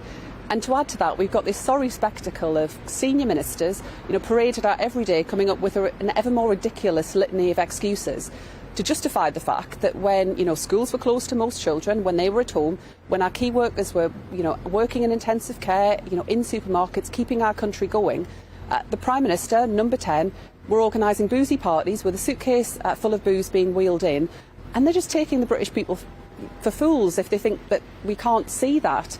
We don't need Sue Gray to tell us what is absolutely plain and right in front of us. But I think, the fact that the government is so mired in scandal, spending all of their time consumed by seeking to defend the Prime Minister, means that they aren't taking the action that we need to see around the cost of living. We all know that gas and electricity bills have absolutely skyrocketed, that the prices in the shops, particularly for the basics, are much, much higher than they were, and that's placing real pressure on families. And that's why Labour's got a really clear plan as to how we deal with that. The government have had months to do something and haven't. What we're saying is that we should provide immediate support on heating bills right now by cutting VAT on gas and electricity bills, paying for that with a windfall tax on oil and gas producers in the North Sea. That's the kind of action we need to see from the government on tackling the cost of living. That's the kind of action we are not going to get for as long as they are focused on just getting through day to day, providing excuses for the Prime Minister. And I think the Chancellor in particular has to ask himself, how long is he prepared to put up with this, allow standards in our kind of institutions, in the office of Prime Minister, be so debased when he himself has every intention of trying to become Prime Minister once Boris Johnson is out of the way, and it really only is a matter of time. So, Boris Johnson should just do the decent thing, get on with it and resign. Yes, well, there you go. I do think. That was initially anyway about the testing in the classroom. 1 in 8 children apparently in England being off last Thursday from school. It's unsustainable, isn't it? Yeah, do you think we'll get to a situation ever where we just treat it like we would normally treat the cold or the flu, where you only ever isolate or just shut yourself away if you actually feel ill? So, things like if you test positive but you're asymptomatic, you're just still allowed to go about your business. I would hope that's where we're going to, because flu, if we didn't have flu and flu cropped up at this point, I think we'd be reacting in an almost stronger way than we are reacting to COVID, because of flu is really deadly. I think people forget how deadly it is for the most vulnerable. Especially in men. Man flu is, as we all know, much worse than anything. But over time, of course, we've learned to live with flu. The average person doesn't walk around being concerned about catching the flu or getting the flu. The average normal healthy person. I don't think I've ever really thought about it. Yeah, exactly. And I would hope eventually that's where we will be with COVID, basically. Well, we'll have to wait and see, but fingers crossed we do get out of the woods. GBViews, gbnews.uk, and we're going to go into that inbox now, I believe. Yes, who's this? Bob has said more people are interested in what's happening in Love Island than Downing Street. He says, has anyone thought what this country would be like now if Boris was in charge, but COVID hadn't happened? He thinks that the country would be on the up, and he thinks that that's what the other parties are scared of. They're scared of, if Boris survives, he may actually get the chance to carry out the policy agenda and be quite successful at it. That's what Bob's saying. Well, potentially. I think he's got an interesting point, really. Boris Johnson obviously was cut off at the knees by the coronavirus, of course. I don't agree with everything that he's done, far from it, don't get me wrong. But, yeah, obviously it would be quite nice if he was, I suppose, at least allowed to crack on, if indeed you think he should stay, of course. Some people saying yes, they believe that there has been a concerted effort to undermine Boris by many people in the media. The knives were out for Boris to try and stop him becoming Prime Minister. Many of us thought he was dodgy, but he was our best chance of Brexit. And that's from Derek. Yeah, I think lots of people share Derek's views. Rhonda has got in touch here. She's talking about social care. I obviously just gave my views on the failure of children's social care services, obviously off the back of Star Hobson and Arthur Lavinia Hughes' case, tragically murdered by their parents partners. Rhonda says, I think one thing should change, is that social workers should be able to visit without making appointments. Years gone by, social workers, health visitors and midwives could just turn up and then they'd be able to see the reality of the situation. That's a really good point, I think, actually, because I always do think, look, if you have a social worker visiting, you obviously know you act in a way that you know the social worker will want you to act. And actually, in the Arthur Lavinia Hughes case, there was footage of social workers visiting the property, and then they made out everything was fine. They sold them all these lies, spun a web of lies around the social workers because they'd obviously prepared themselves to do that, because why wouldn't you, obviously? Well, I was chatting to someone who, I think when the Arthur Lavinia Hughes case initially broke, I was chatting to someone who was in social services, and one of the things they said really was that basically if they come round to your house and the parents aren't drunk and or on drugs and the house is pretty clean, right, the child would have to have some pretty obvious and bad injuries or things like that for them to go away and conclude that this child was indeed, in some kind of distress and in need of help. And so basically that's it. If you can make sure, that when social services are coming round, that you're essentially not intoxicated and you've hoovered up. Well, in this case, they did have. Sometimes they did see particular injuries, or in other cases, I've seen at least, and even then, sometimes that wasn't enough to set off the alarms it needed to. But let us know what you think about everything we've been discussing this morning. GB Views at gbnews.uk. And after the break, it's the Controversy, our feature where we discuss controversial stories from the day's news. And today, we're going to be discussing why singer-songwriter Neil Young wants podcaster Joe Rogan off Spotify. Don't go anywhere. Hello again. Dry and cloudy once more for most today, but overall, generally a little brighter than most days so far this week. A bit more sunshine around, but there will be some rain in the northwest being created by this deepening area of low pressure that's also going to bring some very strong winds tonight across northern Scotland. But let's deal with the weather fronts first of all, bringing some rain across the Highlands and the Western Isles and the Northern Isles later today. But elsewhere, high pressure is still in control, so most places dry. And as I mentioned, it's a little brighter, certainly over the Midlands, parts of eastern England, generally brighter skies compared to recent days with a bit of sunshine at times. And it's a bit warmer as a result as well. Where it stays gloomy, temperatures struggling, but generally up to 8-9 degrees. It is going to turn very windy, though, tonight as the rain pushes southwards through the central belt and into Northern Ireland. We will see the winds really picking up, especially across Orkney, where gusts of 70 miles an hour, maybe even a little bit more for a time, are likely to cause some disruption, particularly to travel services. So there is a Met Office yellow warning in place here. Generally, it'll be a milder night as well, with temperatures mostly holding up 4 or 5 degrees above freezing at least. But it will be a damp start, certainly for parts of the Midlands, South Wales, a grey, damp start for Cardiff and Swansea. And some of that patchy rain trickles into southwest England during the course of Thursday morning. But generally then skies brighten up once more, with most places seeing a bit of sunshine during Thursday afternoon. Temperatures will be higher as well. 11 or 12 there in Cardiff and London, but only 6 or 7 in the far northeast Aberdeen, and there will be a strong wind blowing here. It will ease down as we go through Thursday morning and continue to ease down during the evening, and that means with clear skies on Thursday night, we will see a widespread frost on Friday morning. But high pressure is back for Friday, so for most it's a dry and a fine day. Weather fronts, though, and an increasing number of isobars mean spells of wet and windy weather are likely this weekend.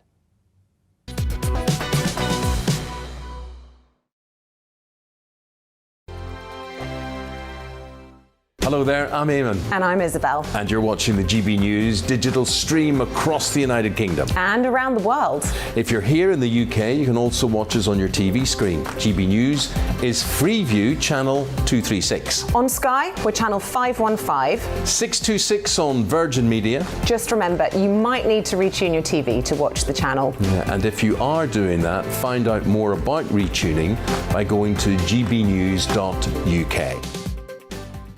Join my show Farage, 7 p.m. till 8 p.m. Monday through Thursday. And there you will get opinion, analysis, debate, and I'll cover stories that nobody else dares to touch. And then for the last 15 minutes, talking pints. We're over a drink. We have a civilized conversation with someone. We very often disagree, but we do it in a grown-up way. Come and join me on Farage.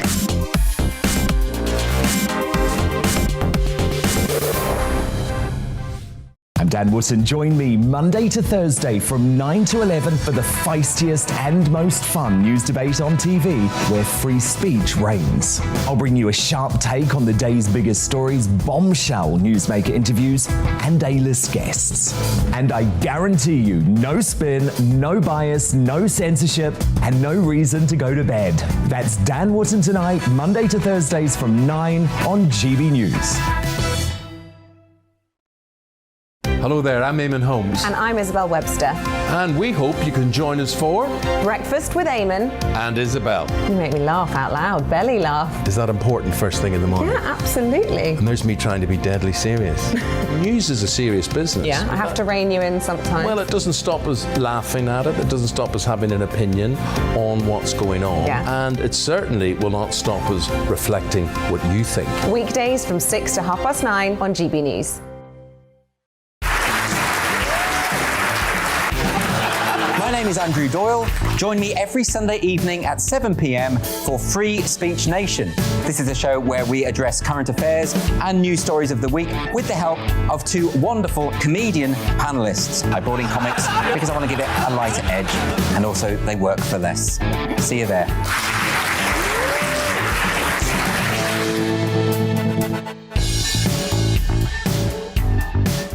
Join me, Mark White, here on GB News. For more than 2 decades, I've been at the sharp end of reporting crime and security at home and abroad.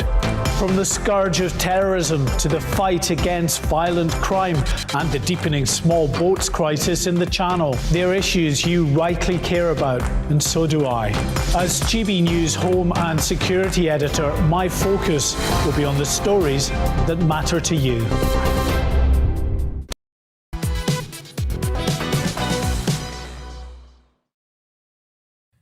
Yes, well, good morning, everybody. It's 11:25. I'm Patrick Christys, joined as ever by Mercy Muroki. We're here on GB News. We're live on your TV and your radio. Yes, now, Neil Young, the Canadian-American singer, who, by the way, I've never heard of. You never heard of Neil Young? No. Actually, to be fair, I can't name any of his songs. Well, is he country or something? I don't know. What was that? Sorry.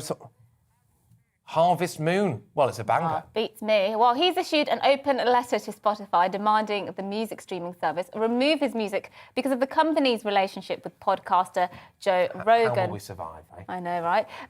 Quote, they can have Rogan or Young, not both, wrote the star in a letter to his management and record label. I mean, given that Joe Rogan is multi-million, he draws in millions of views every single day. It's a strange hill to die on, that, isn't it? Very odd hill. Yeah, why are you choosing that particular one? But anyway, Rogan has obviously been criticised by some for his strong views about COVID-19 vaccines and indeed lockdown. Spotify, which paid $100 million for the rights to Joe Rogan's podcast, The Joe Rogan Experience in 2020, is yet to comment. Yes, well, joining us now with more on this is Inaya Falarin Iman, who's a presenter here on GB News and, of course, our culture and social affairs editor. Thank you for joining us.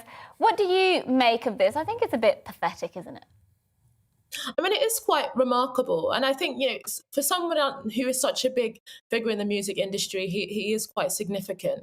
To essentially demand censorship of other artists, creatives, people that are in the other industry for having views that he disagrees with. I think it's really unfortunate. And yes, Joe Rogan signed a $100 million contract with Spotify in 2020. His podcast was previously on YouTube, and it is actually the biggest podcast in the world. It draws in 11 million listeners per episode, compared to around 6 million monthly listeners from Young. But also, his podcast is quite interesting. It's quite balanced. So he had the CNN medical correspondent on, and he asked him many questions, and that had millions and millions of views. And it's quite a famous interview because many people thought that it seemed as if the CNN correspondent had never actually been questioned on many of his views before. And he platforms him, but he also platforms people that fundamentally disagree with the CNN correspondent. So he had Dr. Robert Malone, who is quite famous for his strong criticism of some of the ways in which the COVID-19 mitigation has been handled. And Joe Rogan platforms people from a whole wide variety of the political spectrum. He had many Democratic presidential candidates in the run-up to the 2020 election, and he has people on the right wing of the political spectrum. So I think it's really unfortunate that even artists and creatives who are known for challenging orthodoxies and expanding the boundaries of our creativity are now demanding censorship. And it is censorship, and it's the cancellation of people, isn't it? And are you concerned that this is actually kind of where we're heading now? If you don't think the right way about COVID, you might get cancelled. Yeah, and I do think it puts these corporations in a really tricky position, because if, several artists, I mean, this is just one, but I'm sure there are other artists that agree with Neil Young on this. If several artists now start saying, if you don't do this, then we're going to remove our music, our work from your platform, then that obviously compromises on their finances as a corporation, and we'll have to genuinely look at that. But I do think Joe Rogan, has put himself in a tricky situation. When he was an independent podcaster, he could do whatever he wanted. But when you sign a contractual relationship with a corporation, even despite, I think, the terms of this particular relationship is that they have no editorial oversight, but when you are then now funded by a corporate institution, I think it does challenge this idea that you are this independent, free podcast that's just open. I think it does create some of these tricky situations that maybe they have some rights to start telling you what you can and cannot do with your content. And I think that would be really worrying for a podcast like Joe Rogan, which exists for the purpose of actually having so many different views and saying it in a very open and unchallenging way. Well, and I don't think he'd tolerate that either. He doesn't need to. No, absolutely not. We were speaking earlier about woke corporations and the things corporations try and do these days to keep a more socially conscious audience happy with all their social justice campaigns and things like that. I've been quite pleasantly surprised at Spotify at keeping Joe Rogan. Do you think there is any possibility of him actually being cancelled? Because he does draw so much controversy. But then again, as we said, he draws in millions and millions of views, doesn't he? Well, I think, as you rightfully mentioned, he draws in so many views. 11 million per episode. It is the biggest podcast in the world. So I think that they will be in a difficult financial situation if they get rid of him. I mean, he can draw his audience anywhere. He moved from YouTube. He can move to another platform. And I'm sure that he's going to bring just as many viewers because he has huge name recognition. So I do think it is good, and I hope that Spotify stick to this. But I do think it does raise questions about how instead of a climate where you have a whole range of views and people disagree, and that's totally okay and that's totally normal, that actually now many creatives and artists are saying that if you don't do this, then we're going to remove our funding, we're going to boycott you. And then it creates these really toxic situations where ordinary people who just want to hear a wide range of views then have to go into more and more obscure platforms to get ideas that really should be debated in an open public way. Good stuff, Inaya. Thank you very much, Inaya Florent, Iman. And as well, cheeky little plug, for your own show. When is it? How can people watch it? 3 to 4 p.m. every Sunday, The Discussion. Check it out. Good stuff. All right, take care. Thank you very much. We've had quite a lot of people get in touch about Neil Young, actually. A range of views. So we've got Dean first. One of the greatest from the 70s, on a par with Bob Dylan, in my view, better. Listen to Heart of Gold, a legend. Paul takes a different approach. All you need to know about Neil Young is that he can't play guitar to save his life, and vocally he sounds like a cat that's got its tail trapped in a rocking chair. Best avoided. So good. Across the spectrum. Yeah, so I got a few comments. Somebody saying that's showing their age, that they can't believe I've never heard of Neil Young. I honestly haven't. Well, I have heard of it, but I don't know anything about it. I just can't say that I've ever been that bothered about Neil Young personally. Yeah, fair enough. Certainly heard of Joe Rogan though, so yes, indeed. Well, quickly, let's go to some of your views. Alan says about Boris Johnson, unfortunately, if a person in his position starts being untrustworthy, they have to go. I still remember Tony Blair. On social workers, Robert says, when I was a cop in Glasgow in the 70s, I went to a 6-month-old baby on its own. The parents were down the pub. In those days, you'd be arrested, taken straight to court. Social services just don't do this kind of thing anymore. Yeah, I mean, it's undeniable, obviously, that social services are kind of under the cosh a bit, really. You know, they are overworked, quite possibly under-resourced as well. You know, it's important to say that, but at the same time, you know, that's something that needs to be sorted then, isn't it? But thank you very much, everyone who's been getting in touch. GB Views at gbnews.uk. After the break, we'll have the latest on the Ukraine and Russia saga. We'll be asking Russian expert Jacob Lassiner as well about how these tensions may finally get resolved. And we're edging closer, aren't we, to Prime Minister's question time as well, ladies and gents. Stay tuned.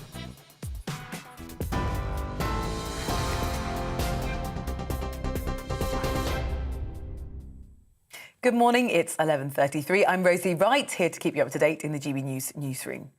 The Prime Minister is bracing for more questions about Partygate allegations as Downing Street waits for the Sue Gray report. The senior civil servant is yet to submit her findings about possible breaches at Downing Street during lockdown. It could come, that report, as early as today. Of course, Prime Minister's questions in just half an hour. European diplomats will try to ease tensions between Russia and Ukraine during talks in Paris today.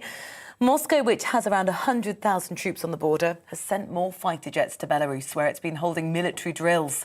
US President Joe Biden has warned he'd consider personal sanctions against President Putin if Russia invades Ukraine.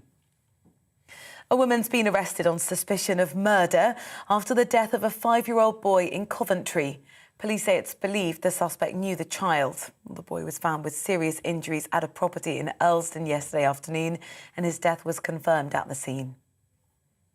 A man charged with the murder of his teenage daughter in Norfolk is due to appear in court. 19-year-old Laura Moult died of chest and abdominal injuries after being hit by a car in West Winch on Sunday. Her father, Nigel Moult, will appear at King's Lynn Magistrates Court later today. From Friday, people in Wales who test positive for coronavirus will be able to finish self-isolating after 5 full days instead of 7. They'll still need to produce 2 negative lateral flow tests taken on days 5 and 6. Vaccine passports are also being scrapped in Northern Ireland for pubs and restaurants today, with nightclubs allowed to open for the first time since Boxing Day. You are up to date here on GB News, but on your TV, online and DAB Plus radio. A short break now, and then we'll be back to the point.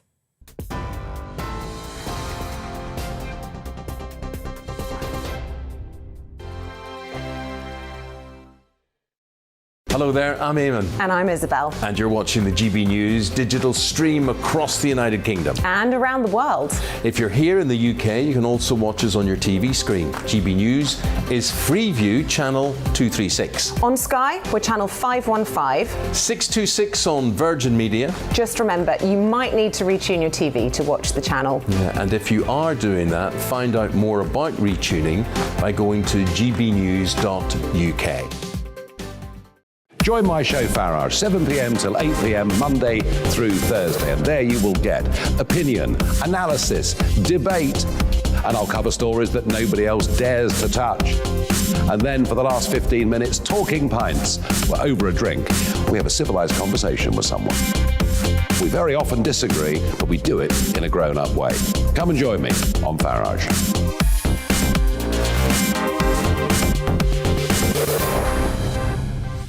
I'm Dan Wootton. Join me Monday to Thursday from 9 to 11 for the feistiest and most fun news debate on TV, where free speech reigns. I'll bring you a sharp take on the day's biggest stories, bombshell newsmaker interviews, and A-list guests. And I guarantee you, no spin, no bias, no censorship, and no reason to go to bed. That's Dan Wootton tonight, Monday to Thursdays from 9 on GB News. Hello there, I'm Eamon Holmes. And I'm Isabel Webster. And we hope you can join us for Breakfast with Eamon and Isabel. You make me laugh out loud, belly laugh. Is that important first thing in the morning? Yeah, absolutely. And there's me trying to be deadly serious. News is a serious business. Yeah, I have to rein you in sometimes. Well, it doesn't stop us laughing at it. It doesn't stop us having an opinion on what's going on. Yeah. And it certainly will not stop us reflecting what you think. Weekdays from 6 to 9:30 on GB News.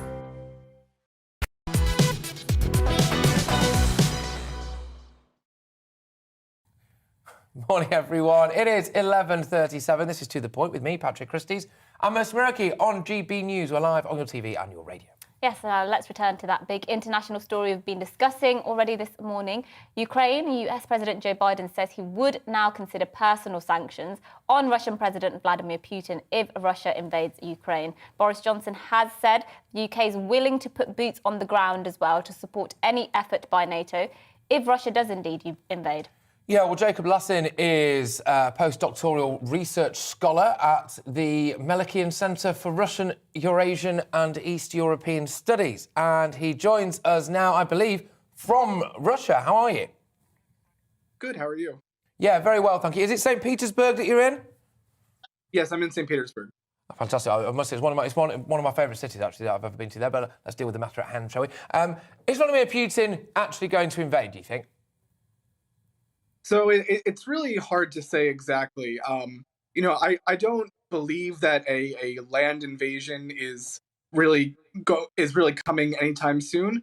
But certainly there is a lot of noise being made and a lot of movement to get people's attention, which has certainly been done. And we've spoken there about Joe Biden threatening to, if he needs to, put personal sanctions on Russian President Vladimir Putin. Lots of sanctions have been spoken about, a range of sanctions by the Western forces already. What kinds of sanctions do you think would hurt Vladimir Putin? Well, I think the ones that personally name him that could affect his own personal finances and business relationships, as well as those of close allies of his, would really be perhaps the most damaging, as well as those sanctions that really hurt the Russian economy, where it's the most vulnerable. So on issues like energy and oil, gas, things like that. And you mentioned their energy, and of course in the UK and much of the world, there's a bit of an energy crisis, to say the least, going on. People in this country facing massive energy prices over the next year, really. How do you think this entire situation could potentially affect energy prices? Well, I think that if sanctions were put in place on Russian oil and gas, that it definitely could make energy prices go up around the world. Yeah, absolutely. Now, how do the actual Russian people feel about this, do you think? Are they actually all for invading Ukraine? From what I've seen, not really. There's actually very little that I've seen on the ground here for people really talking about it at all. Even on Russian state television, it wasn't the main story for the past couple days. It's been, lower on in the running order. So it doesn't really. It's not really that everyone here is kind of looking for an invasion or excited for a war. But it just seems to be something that it's going on kind of the higher levels. Yeah, it's going to be interesting to see, obviously, how this develops and where they go from there. And obviously, it's the latest one as well is that President Biden has essentially threatened to hit Putin where it hurts personally. But there we go. Look, thank you very, very much for joining us. It's been fantastic to have you on the show, and I hope everything goes well for you over there in Russia. Jacob Lassin is postdoctoral research scholar at the Malikian Centre for Russian, Eurasian and East European Studies. I managed to say all of that without stumbling on any of it, and I think I deserve a medal. Yes, well done. Thank you. Right, okay. That's on the back. Yes, there we go. He did his job. Right, okay. Our Home and Security editor, Mark White, I believe, joins us live now. What more? Mark, you there? Yes, there he is. Good stuff. What more do we have on the Met Police investigation? Well, it is continuing. We don't believe that at this stage anyone has been interviewed in relation to this. Of course, the political colleagues of mine in Downing Street in particular have reached fever pitch now, speculating about the possibility that Boris Johnson could be interviewed under caution. There's no indication that that is likely to happen anytime soon. It doesn't mean that it won't happen at some point, given that it seems he was clearly at some of these events. But I think the big issue really on the horizon for the Prime Minister is whether or not he is likely to be subject to any criminal sanction if indeed the investigation finds at the end of the day that there was a breach of COVID regulations. And my reading of what the Yard has put out so far doesn't seem to indicate that that is a likely prospect. I may be wrong, but they have said in their, quite pointedly I think, in their release yesterday that the investigation, just because it was active into a number of these parties and events, and we believe it's about half the 16 or so parties and events that took place over a 2-year period in Downing Street and in Whitehall that are now being investigated. They have cautioned that it does not mean that all those attending those events, even if the event itself is shown to be in breach of COVID regulations, that they would be subject of a fixed penalty fine. So it sounds like they are going to continue with what has been custom and practice in the last couple of years as far as the organisation of big parties and large-scale events is concerned. It is those organisers that the police up and down the country have gone after largely and have issued fines to those individuals, not necessarily all those attending the events. It doesn't mean that some people attending the events haven't been issued with fines. That has happened as well. So watch this space. But if they are going after the organisers, then it might well be that Boris Johnson does not get issued at the end of the day with a fixed penalty fine. Mark, thank you for that update. We will, of course, be updating our viewers and listeners on any developments on that issue. We're going to throw over Yes. now, I believe, to 10 Downing Street. Boris Johnson's on his way. There you go.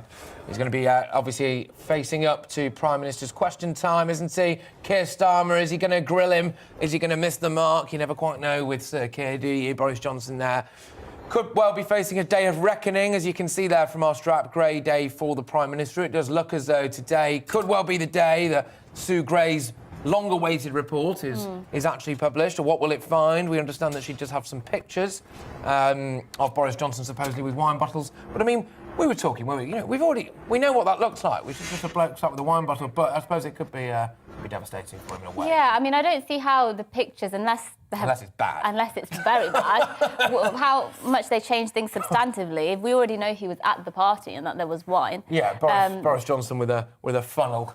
Yeah, I mean, that's the kind pouring of a litre of red wine down it. You know? That's the kind of picture that would be incredibly damaging. But keep getting in touch. Well, I was going to say keep getting in touch. We won't be able to read them, but we always read your views across all the programmes, across this show, across the channel. We spoke about lots of people getting in touch, actually, saying, I'm bored of Partygate. Why are we banging on about Partygate? Lots of people been saying that. And the reason Partygate does matter is because this could essentially oust the Prime Minister. We could have we could have a complete change in leadership over the next few weeks, months.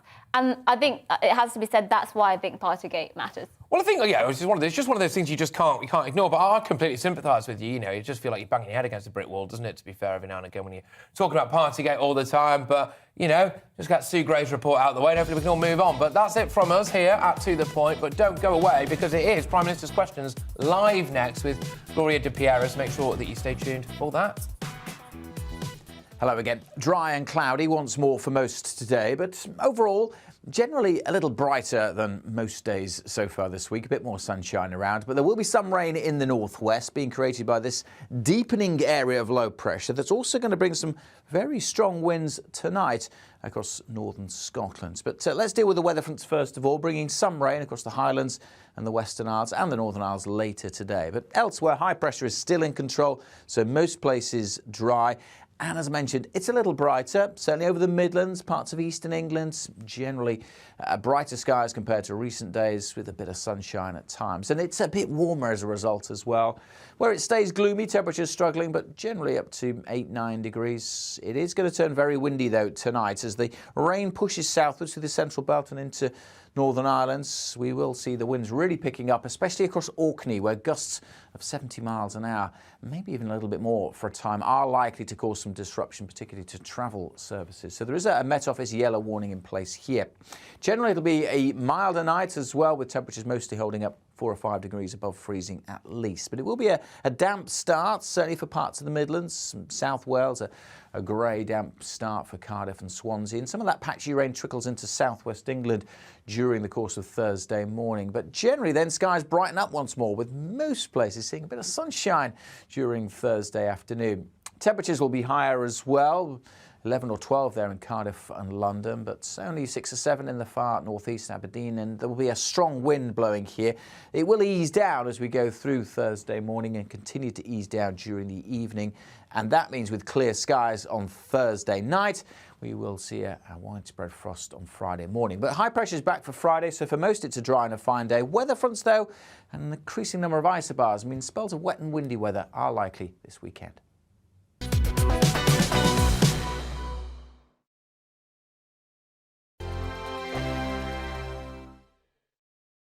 Hello there, I'm Eamon. And I'm Isabel. And you're watching the GB News digital stream across the United Kingdom. And around the world. If you're here in the UK, you can also watch us on your TV screen. GB News is Freeview channel 236. On Sky, we're channel 515. 626 on Virgin Media. Just remember, you might need to retune your TV to watch the channel. Yeah, and if you are doing that, find out more about retuning by going to gbnews.uk. Join my show Farage, 7 p.m. till 8 p.m. Monday through Thursday, and there you will get opinion, analysis, debate, and I'll cover stories that nobody else dares to touch. And then for the last 15 minutes, talking pints. We're over a drink. We have a civilized conversation with someone. We very often disagree, but we do it in a grown-up way. Come and join me on Farage.